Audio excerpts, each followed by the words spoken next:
আসসালামু আলাইকুম। দেশ এবং দেশের বাইরে যারা আমার এই ভিডিওটা দেখছেন অবশ্যই শেয়ার করে দিবেন। বেশি, বেশি শেয়ার করবেন, লাইক, কমেন্ট। আমি প্রবাসীদেরকে নিয়ে একটি ভিডিও করেছিলাম। আপনারা শেয়ার, কমেন্ট করছেন।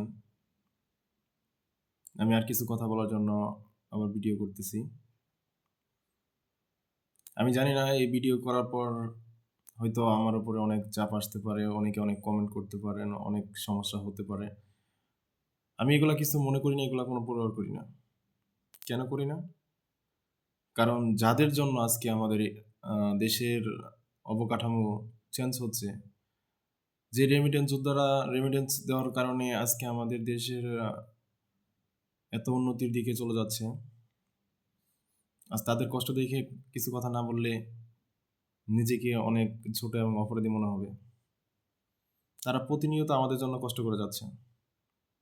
একবারও কি খেয়াল করে দেখেছেন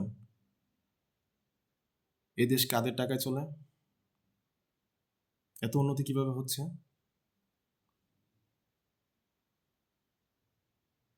ভাই, তাদেরকে ভালোবাসতে না পারেন, তাদের কষ্ট দিয়েন না। যাদেরকে ভালোবাসার ইচ্ছা আপনার নাই, তাদের কষ্ট দেওয়ার অধিকারটা আপনার নাই। কেন ভাই? আজকে একটা ভিডিও দেখে খুব খারাপ লাগলো।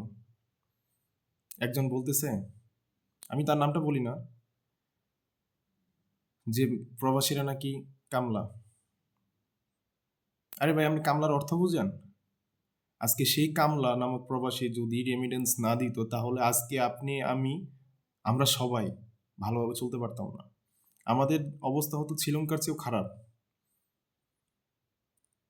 এই অর্থনৈতিক কাঠামো ধরে রেখেছে একমাত্র প্রবাসী। বেশিরভাগ অংশ অবদান তাদের। ভাই, আর যাই হোক, তাদেরকে নিয়ে এরকম বাজে কমেন্ট করবেন না।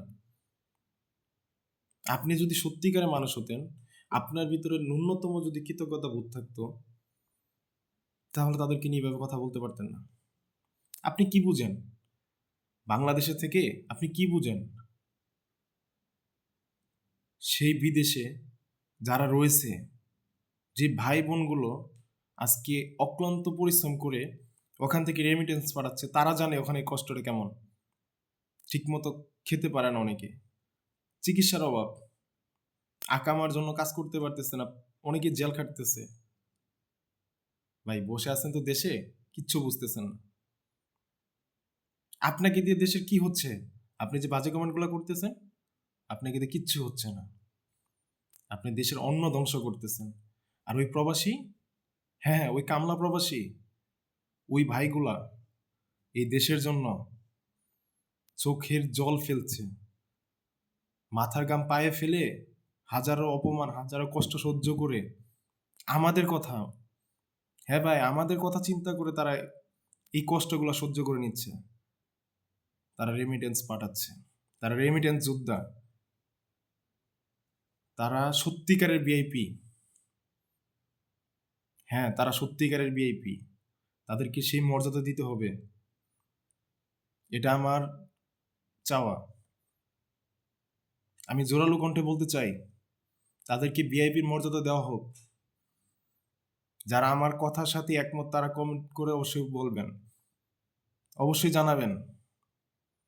আমি মাননীয় উপদেষ্টা,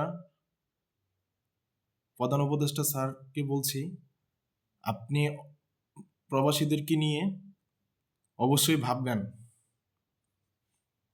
আর হ্যাঁ ভাই, আপনাকে বলছি, যারা আমার কথা শুনে বিরক্ত বোধ করতেছেন, ভাই করেন না, আফসোস নেই।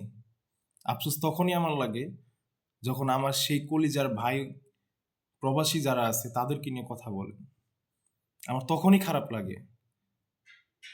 ভাই, আপনি অসহায় মানুষকে কতবার সাহায্য করেছেন? আপনার আশেপাশে হাজারো অসহায় লোক রয়েছে যাদের খোঁজ খবরও আপনি নেন না। আপনি ৩ বেলা ঠিক খাচ্ছেন, সেই অসহায় মানুষগুলো খাচ্ছে কিনা, তাদের চিকিৎসা হচ্ছে কিনা, তারা থাকতে পারতেছে কিনা একবারে খবর নেন না। তাদের খবর কেনে জানেন? সেই প্রবাসী ভাই বোনরা আমাদের মতো মানবতা ফেরিওয়ালাদের সাহায্যে, আমাদের মতো মানবতা ফেরিওয়ালাদের মাধ্যমে তারা সেই অসহায় লোকদের সাহায্য করে যাচ্ছে প্রতিনিয়ত। আপনি করতেছেন না। যেখানে আপনার কোনো অবদান নেই, সেখানে আপনার কোনো কথা বলার অধিকারও নেই। নেক্সট টাইমে কখনো প্রবাসী ভাইদেরকে নিয়ে বাজে কমেন্ট করার আগে ৩ বার চিন্তা করে কথা বলবেন যে আমি কাদেরকে নিয়ে কথা বলতেছি। যারা এই দেশে রেমিটেন্স যোদ্ধা তাদেরকে নিয়ে? আরে ভাই, আপনার কি যোগ্যতা আছে তাদেরকে নিয়ে কথা বলার? আপনি তো মানুষরূপী বেঈমান। যে নিজের দেশের লাগাম টানতেছে যারা, তাদেরকে নিয়ে কথা বলে সে তো মানুষই না। আপনাকে নিয়ে কথা বলতে, আপনাকে নিয়ে ভিডিও করতে আমার বিবেকে মানে বাধা দিচ্ছে যে আমি এইরকম একটা ফালতু লোক নিয়ে কথা বলতেছি। আর আসিফ নজরুল স্যার, আপনাকে বলতেছি, দয়া করে তাদেরকে আর কষ্ট দিয়েন না। ধন্যবাদ সবাইকে।